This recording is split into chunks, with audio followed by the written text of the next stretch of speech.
Pemirsa masih di IDX Langsung Closing dan selanjutnya kami akan mengajak Anda untuk menyimak topik pilihan yang berhasil dihimpun oleh tim redaksi kami. Di mana analis pasar modal menilai prospek kinerja emiten Menara Telekomunikasi di sepanjang 2024 cukup baik seiring laporan keuangan emiten sektor tersebut yang menunjukkan hasil positif pada kuartal pertama di 2024. Sementara itu dari sisi pergerakan saham, hal cukup berbeda terlihat di mana hingga awal sesi 21 Juli 2024, saham MTEL, Tebik, dan Tower terpantau membukukan laju negatif sejak awal tahun. Kinerja emiten Menara Telekomunikasi menunjukkan hasil positif pada kuartal pertama 2024. Capaian tersebut terjadi seiring dengan ekspansi perusahaan Menara Telekomunikasi dan peningkatan permintaan serat optik yang cukup kuat. Berdasarkan laporan keuangan, PT DM Mitra Telekomunikasi Tbk membukukan laba bersih Rp521 miliar pada kuartal 1 2024, tumbuh 4% dari periode yang sama di tahun 2023. Kemudian PT Tower bersama Infrastruktur Tbk berhasil mencetak pertumbuhan kinerja positif sepanjang Januari hingga Maret 2024.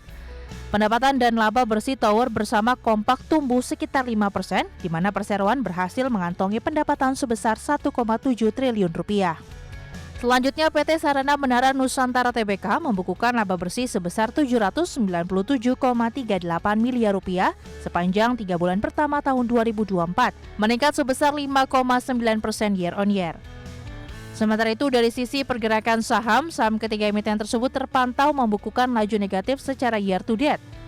Sejak awal 2024, saham Mitratel turun 10,64% ke level Rp630 per saham, Tower bersama atau TBIG turun 10,53% ke level Rp1.870, dan saham Sarana Menara atau TOWR turun 25,76% ke posisi Rp735.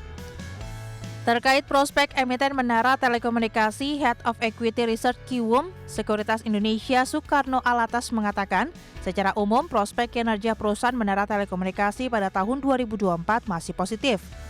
Hal ini didukung oleh beberapa faktor, antara lain perluasan menara, permintaan serat optik yang meningkat, dan digitalisasi.